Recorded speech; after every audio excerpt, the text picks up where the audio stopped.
In today's video, we're going to tell you how to get an epic social life that makes it even easier for you to meet somebody special to date. Now here at Ask a Dating Coach, we get you to write in your stories and your questions and go through them and answer them in full detail, explaining to you how you can improve your dating life with simple, easy to follow step-by-step guides. Now today's question came from Chris Tony, and Chris Tony said, Adam, thanks for this opportunity. I really like to go out to clubs and I'm making steady progress in my own dating life. In fact, my favorite club is a posh, high-end club with super nice people, tables, bottle service. It's big, it's loud, and chaotic. There's people running around and it's hard to get their attention for longer than a second because they're constantly looking for that nice, new, shiny object. Their group, their table, they're constantly getting approached by other people, and the stimulus is super high.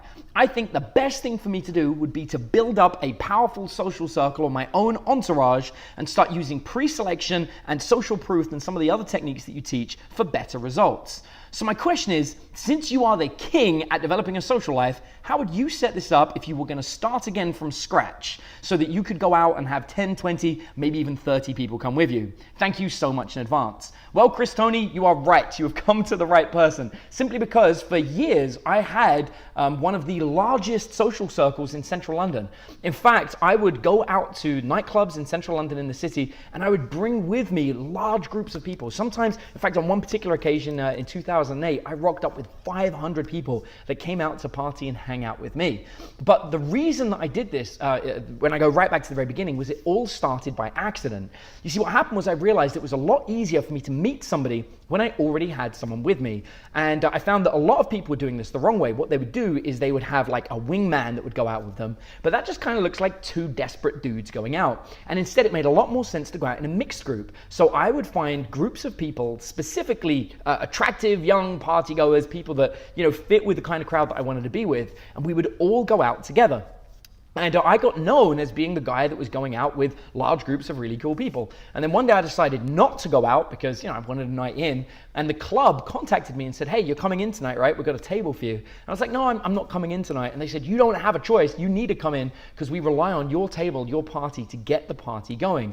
And that's when I realized that nightclubs specifically have a very unique circle. Is like almost like its own ecosystem. And when you learn the ecosystem of a nightclub, you realize there are three key elements that make a nightclub successful. The first element is the socialites, the cool people. The club needs those people to talk about it, to post on social media, and to make it a happening place. Once they have that, there are two other crowds that turn up. The first crowd are the bottle service people. This is where the clubs typically make their money. You know, a good nightclub can make anywhere from like $100,000 to even $1 million a night simply by selling, you know, incredibly overpriced alcohol, let's be real, and reserved tables. But the only time someone's going to spend that kind of money to go out to those kind of clubs is if they believe there are going to be cool social people there and, you know, attractive people that they can go and meet. And then you've got this third group, which are actually the main people in the club. They're the ones that fill up the club and give the venue, you know, that cool kind of like loud vibe. And so what happens is you've got these three different elements. And if you're trying to develop a really epic social life or like a big entourage, then you really want to be controlling, ideally, two of those elements. It doesn't really matter which two you control, but obviously there is a better two to control. One is you want to control the socialites, or nowadays these people would be called influencers, and the other element is table service. So if I was going to start from scratch, what I would do is very similar to what I did first time round. I would find a group of influencers, a group of socialites, people that have like, you know, bit of social media following, Facebook followings, that kind of stuff. And we'll talk about how to build that up yourself in a minute as well, because that can be useful too. And then I'd probably try and find a couple of friends that didn't mind paying for bottle service. Now, the easiest way to find friends that pay for bottle service is actually to go to clubs and make friends with people that buy bottle service, by the way, because they are the same people. They go to the same bars over and over again. And remarkably, they're going there because they want to meet people, and yet they tend to just sit at the table and not really meet anyone. So a really easy way to do this is to go to a bar, go to a nightclub, and get chatting to people that buy bottle service. They're usually very friendly. They're usually very happy to share drinks, especially if you offer to buy them a cocktail, which they typically don't get with their bottle service. They kind of have to mix their own weirdly. So if you go there and like you bring over like a nice cool fruity cocktail or maybe an old fashioned or something, and then offer to buy one, it's probably going to cost you like $20.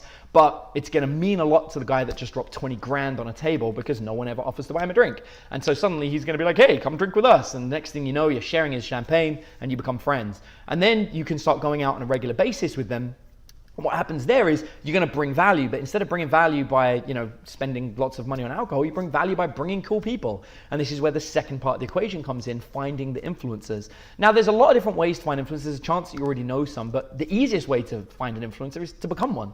And that's often just a simple matter of developing a small social circle. Now, you don't need to be a huge influencer. We don't talk about having millions of followers on Instagram or on Facebook or what have you.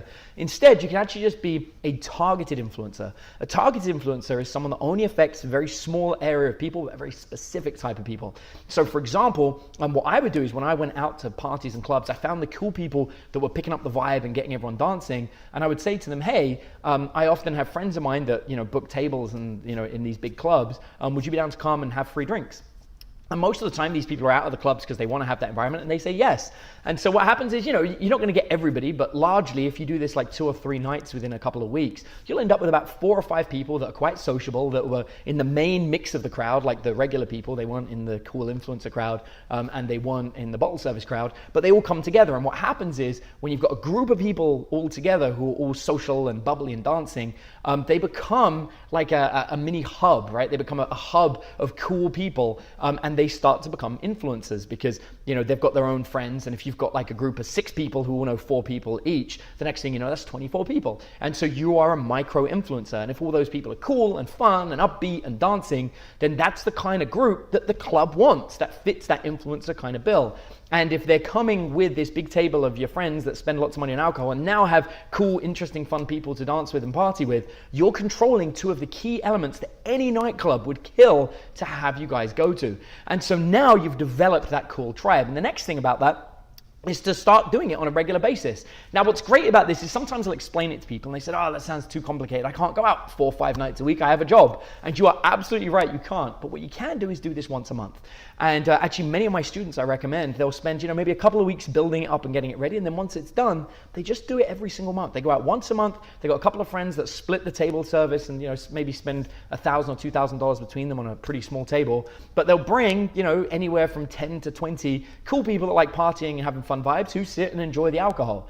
And so now you've got that starting mix. And then by going to the same club over and over again, once a month or once a week if you want to do it more often, you start to become the cool table that everyone gravitates towards. And now what's great is because you've got these little mini influencers, they're going to naturally start talking to people and they'll bring people over and they'll start inviting them to come and drink with you, and you'll invite them to come and chat because your friends that are buying the drinks want to meet people. And the next thing you know, you are the center of this entire hub of cool people all hanging out, drinking, partying, and having fun. And the best thing about this is it really doesn't take a lot of effort to get it going. And once it's going, as long as you do it consistently every single month at the same time, then you'll get people start to come along. Now, to really make this perpetual, so it keeps going forever, when you're out there and you've got a table, start talking to some of the other tables. Talk to the other guys that are out there at the clubs. They're going to see that your table is the cool club, or the cool table that everyone's at, and they're going to want part of that. And so you can get talking to them and you can start introducing to people from different tables. You'll often find that if they're successful in making money, they might start doing business deals and then appreciate you from that point of view. And once again, it just increases the amount of alcohol that's being shared, the amount of fun times everyone's having. And so the whole place is going really well and everyone's really enjoying it. And in fact, at this point, if you want to be entrepreneurial, you can even start negotiating which nightclub you're going to go to based on the fact that you guys buy bottle service, or maybe even that you've got 2 or 3 friends that buy bottle service now, and you can even cut yourself in on a deal because a lot of nightclubs are willing to give you a 10% finder's fee if you go to their club. So it's a little bit of an inside tip for you. And so this is a very easy way to do it. Now, the only way to level this up and to go even bigger than that, and you should see by now, by the way, but once you've got this and you're like one of the cool people, you're going to find it very easy to naturally meet people for dating. And people are going to come up and start talking to you and wonder who you are and how you know everyone. And before you know it, you've built up this really, really cool group of people. But you can take it a step further by becoming an influencer. And if you're really into the nightclub scene, and I used to be, but not anymore, but if you're really into it, a very powerful way that you can do this is to actually just start reviewing the nightclubs. Review what it's like, what the crowd is like, what music is playing. Start writing a review about DJs. Start talking about, the best bottle service in town, or the best place to get a best nightclub to get a table at in the local nightclub. Actually, what's really cool about this is you can even pinpoint this is the best table in the club to get, and you can break down all the reasons why, because it's got good traffic flows, so you meet new people, or it's got the best view of the dance floor, or whatever you want it to be. But what's cool about this is you'll become a micro-influencer. Although you're not going to get millions and millions of followers, in the nightclub scene for your town, you will be one of the most important people, and then people are going to want to start giving you freebies, and they're going to want to start connecting with you. And the cool thing about that is your blog doesn't even have to be super massive. It just has to be one of the only relevant ones about it. And there's not too many dedicated, nightclub dedicated blogs out there, or Instagrams, or whatever it is that you want to do. So by taking the initiative and putting the effort in to become a influencer in that scene makes it very easy. So, so if you are going out there, man, and you're constantly going out to nightclubs and you're finding yourself in that environment, then a very powerful thing to do could be to start setting yourself up as an influencer. And, even just spending $5 a day on ads will do wonders if you target your local town, because you'll get a massive discount on those ads because they're hyper localized. And also it will make sure that your blog does really, really well. And sure, you might not get a return on that investment, but for the sake of $35 a week, you might find that rapidly you become the authority for going out to nightclubs in your town, and you're now a somebody. And what's really cool about this is from that point on, when you're going out there and you're hanging out in the nightclub, people are going to see you and recognize you, especially if you put your face all over your blog or your Instagram, what have you. And then you're not going to find it difficult for people to lose interest and have shiny object syndrome, because you are the shiny object. You're the one that everybody wants. And this is the cool thing about subcultures. And now you can take this technique and you can apply it to anything. In fact, I had a student who used to go to Comic-Con all the time in San Diego, and he ended up organizing the unofficial after party of Comic-Con, and he became the cool person at Comic-Con. And that was back before Comic-Con was cool. Now, of course, Comic-Con's super cool and everyone knows about it, and there's all these big companies that go there. But back in the day, that was one of the ways that we guided him how to develop that social circle. So it really can work with any subculture, and the nightclub scene is a subculture, so it can be a really powerful thing to dominate if that's something you're interested in. Now, when you meet people, sometimes it can be very difficult to keep a conversation going. You meet someone in a nightclub, you get on really, really well, and then you go home and you got their phone number and you're just not sure what to text. Well, I'm going to help you. I have a guide that I created called 3 Simple Texts, and there's going to be a link in the description that you can click on, and it will let you go there and you can download that guide that breaks down exactly 3 different texts that you can send somebody, 3 simple texts you can send to either get a conversation started or to reignite a conversation with someone you've lost connection with. It's completely free, so make sure you go down there and do that. And also you've got access to my private Facebook group, Confidential Dating Advice for Professionals. And in that group, I ask people to come up with questions for videos just like this. So if you would like to have your question answered by me, all you need to do is go through to that group and give me your name, give me a story, explain sort of like the background behind it, and then ask what your question is, and I'll go through and pick one. And if you don't want to go through that, if you don't want to go in the Facebook group, that's fine. You can even just leave a comment down below on this video, and if I run out of questions in the Facebook group, then I'll come back and check it out here. So let me know what you think. Tell me if you've got any ideas on how to build an epic social life. I'd love to see that in the comments below. I want to say thank you so much for watching the video, and I look forward to seeing you in the next one.